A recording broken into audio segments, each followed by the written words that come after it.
Well, Donald Trump plans to spend his birthday living out his authoritarian fantasy. Some of us have different plans for this No King's Day, for millions of Americans across the country to protest, to show up, and to make it clear we have no kings and Donald Trump cannot rule over us. And that, of course, is making him furious. We saw just the other day Trump threaten that he would go after even the peaceful protesters. But there's one thing he didn't have in mind that could ruin his parade, and it is. And it is leading him to meltdown on Truth Social.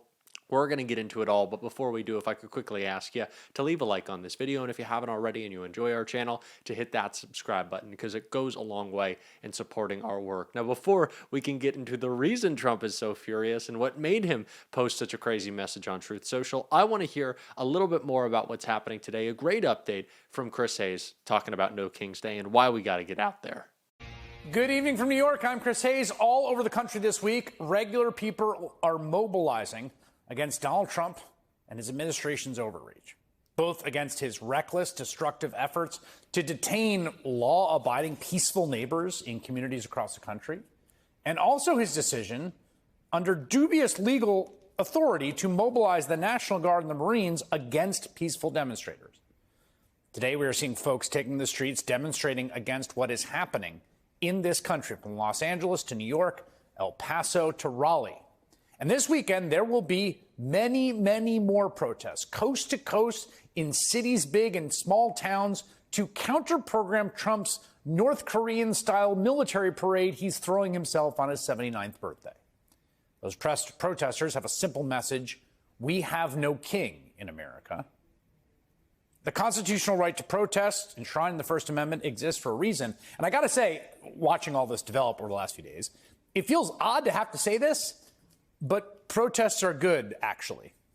Protests against cruelty and tyranny and for our shared values are a good thing, and never more so than in the face of an authoritarian threat to our most cherished liberties.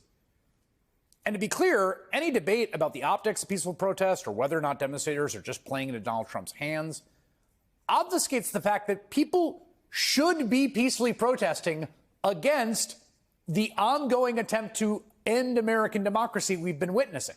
Each of these periods in history, there are almost without exception protesters among these groups that did stuff that I don't like, that a lot of people at the time didn't like, that went too far. There were endless debates about whether or not people were mobilizing the right kind of way. I mean, in 1961, for example, nearly 60% of Americans said that the lunch counter sit-ins and the Freedom Riders were hurting the integrationist cause. And a lot of times with these kinds of movements, it's only with hindsight we're able to see just how effective those protests really were. In this case, though, folks may already be waking up, and I think this might be the most important takeaway you have from tonight's program, although you should keep watching either way. Donald Trump is on the wrong side of history and underwater in the polls. A new Quinnipiac poll shows Donald Trump underwater by 11 points on immigration, down 16 points on deportations. Clear majorities oppose both outside the polls' margin of error. That's one poll. We'll see where everything shakes out. But in another victory for the right to protest today, a judge ruled that recent Columbia graduate student Mahmoud Khalil, who's currently being held in Louisiana, cannot be detained or deported over his protected free speech during campus protests against Israel's war on Gaza. It sometimes cannot feel like it. It sometimes feels like we're in a car in the snow where the tires are spinning. But you get these moments where you can feel a little traction, and public opposition to Trump is working. Protest is how regular people, ordinary folks, make change in this country. Outside of elections and volunteering and working in politics, right? For most ordinary people in between election cycles, the people, the millions of them who are opposed to the assault of our most basic rights, it is the most powerful tool we have. Today is an opportunity not just for us to humiliate Trump by ruining his birthday, which is reason alone to protest, but no, to show our agency, to build community, to organize, and to take joy in that fight, that Donald Trump cannot suppress our voices, although he will try. But one thing he cannot try to change, and is unable to, is the weather, which is causing huge problems for Donald Trump today and is causing him to lose it on Truth Social. And I want to check that out right here. Live updates. Military parade in D.C. closes streets amid chances of storms. Trump wrote on Truth Social, "Our great military parade is on, rain or shine. Remember, a rainy day parade brings good luck. I'll see you all in D.C." It brings good luck for it to pour so badly on your parade you can't go outside with your wasp nest or whatever it is that exists on your head to get sloshed around and blown across the street and completely humiliated. That's a good sign. That this is the surest sign that there's a God. that it's gonna pour today, closing the streets, keeping all of your supporters away. Like, this is a great thing, and Trump can't do anything about it. And I just know that the excuses are coming. It would have been great, but the radical left weather, it got in the way. Is Marjorie Taylor Greene going to start controlling, saying we control the weather again? Or are we going to start doing that? Or the Democratic weather machine? This is hysterical. Of course this happens. I just can't stop smiling. This is great. It's going to rain in D.C. and it's going to be beautiful across the country, where we're going to get out and call out the lies of this administration and their attacks on our freedoms. And that is exactly what Jasmine Crockett has been doing recently. And if we're going to talk about protest, well, we got to talk about one of the best in calling out Donald Trump in this entire Democratic Party. Let's take a look at Jasmine Crockett. And thank you so much to our governors. And I want to say I apologize. I apologize for the abuse that you are facing in this committee that is supposed to be about waste, fraud, and abuse. And I also apologize for wasting your time, because this is nothing more than political theater. Now, again, this committee is supposed to be about waste, fraud, and abuse. We did not have to have this faux creation of Doge. The committee itself, that is our job. So what I want to talk about is something that the American people may want to know, which is economically, how is this impacting them? These failed immigration policies that are only put on so that they can have a show, because we have a reality show president who seemingly still believes that this is all about TV instead of real lives. So let me talk about something really quickly, because I want to clarify something, because I believe that all of you understand the importance of something like tourism. Are you aware, any of you, are you aware as to whether or not tourism in the United States is anticipated to decrease to the extent that we are estimated to lose $12.5 billion in international vendor spending in just the year 2025?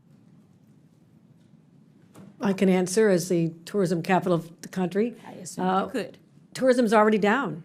It is down in the North Country, where the Canadians refuse to come over because of the hostility toward their country. It's happening in New York City. It's happening at our sporting events here, our theater. There's a ripple effect throughout our entire economy because of the change in attitude that our country, that once welcomed people from all over the world to visit and recreate and to live here, now feels like a very hostile place to them. It is going to have an economic impact on our bottom line, without a doubt. So let's talk about it a little bit more. So I am supposed to have a number of FIFA games in Dallas, and I am fully anticipating that we are going to have a problem, because I've been receiving phone calls that people don't feel safe coming here. And it's not the immigrants. It's this government that is making them feel unsafe. But let me also do this, because they love to cherry pick. They can find, any one person that has been killed. And if they've been killed by an immigrant, then God darn it, every single immigrant is going out and they are killers. And that is the problem. But they don't want to talk about white supremacy. I don't know how many hearings we going to have about the fact that there's been this one immigrant that killed this one person. And no, I'm not excusing any killings by them or white supremacists. But they haven't had these hearings. We didn't have a hearing on Buffalo and what happened there. We didn't have a hearing on El Paso and what happened there. We didn't have a hearing on Charleston and what happened there. So it's interesting that they pick and choose, because it seems like they love to pal around with the white supremacists, and so they don't want to talk about certain other things. But economically, I want to make sure that we're making this point again, because I know that Governor Pritzker, you were the beneficiary of a lot of things from the state of Texas. And a lot of people believe that Republicans are fiscally responsible, but instead they are actually fiscally irresponsible, because what he spent was a whopping $221 million transporting people from Texas to your state. Something tells me that he could have done something else with that $221 million. In addition to that, I know that there's been some conversations about what's going on in LA, and they want to say that it's riots because they didn't want people to keep talking about, say, the Epstein files or whatever other drama was popping off between the president and his little friend. So they wanted to change the conversation to immigration because they feel like, well, the polling is in our benefit. But let me tell you something. If they cared about making sure we were going to be fiscally responsible, they would tell the American people that it cost them $134 million to send the National Guard to LA for the quote-unquote riots that the governor didn't ask for, nor did the mayor of LA ask for, and they sent them over there, and they say that they care about our service members, yet they sent them and they were laying on the floor. They did not provide for food. So I don't know why we would believe that, number one, they want to fix this. They don't want to fix this, because the brokenness is a feature, not a flaw of the system, because it is beneficial to them when it comes to campaigning. If they can't stoke fear, then why are they going to say have anybody vote for them? Because that's what people are doing. They're voting out of fear. But Ms. Perryman, we know each other a little well. And I know you got a law degree. And it seems like we all need law degrees in here nowadays to understand the Constitution. So really briefly, I just want to make this point. There is a certain person that was afforded, say, due process. But let's say if Donald Trump had been charged with all of these cases that he got charged with in 4 different jurisdictions. If he wasn't afforded due process, there could have been a possibility that he just would have been locked up and thrown somewhere, right? That would be a possibility. And then maybe we wouldn't have a tariff war or anything else that we're dealing with or all the other nonsense. But the point is, he was afforded due process, and regardless of the political opposition, Democrats, Republicans, and independents, I thought, believe that due process should be afforded to everybody, even him.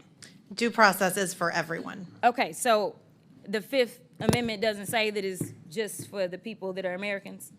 It does not. It says anybody on our soil. It's for everyone. Okay, it's pretty simple. I don't know why we are having issues, but I thank you and I will yield. That is exactly the type of energy I am looking to see from everybody today, and I'm excited to see all y'all out there. And I know this sounds kind of crazy to say on a day that we're protesting an authoritarian takeover, but enjoy it. Build community. Introduce yourself to someone. I know it sounds weird to be like, make friends, but this should be a joyful act of community building.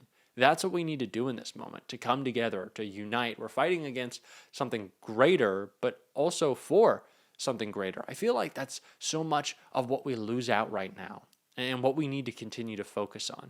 There's so many conversations about the branding of our party and the Democratic approval rating, and I feel like we spend so much time talking about the numbers and too little time talking about what we really want. There are so many young, inspiring leaders. We have the better vision. We know it to be true. Of course, we need to call out this authoritarian regime, but also at the same time, let's say what we're going to do different. We are not throwing a wasteful military parade. We're organizing in the streets, fighting for freedom. That is a differentiator between us and MAGA to start. Now let's keep making those differences. Let's keep pointing out how we will change things for the better. Let's continue to build our positive and aspirational vision of what government can be. It's not just not Donald Trump. It's what we can do in spite of what he's done. That's what we need to be talking about. We're going to on this show. And if you want to support that, as always, you can hit that subscribe button, leave a like on this video. And if you stuck around to the end, you can drop a blue heart in the comments. I'm excited to see y'all out there. Please stay safe. Until next time, I'll see you soon.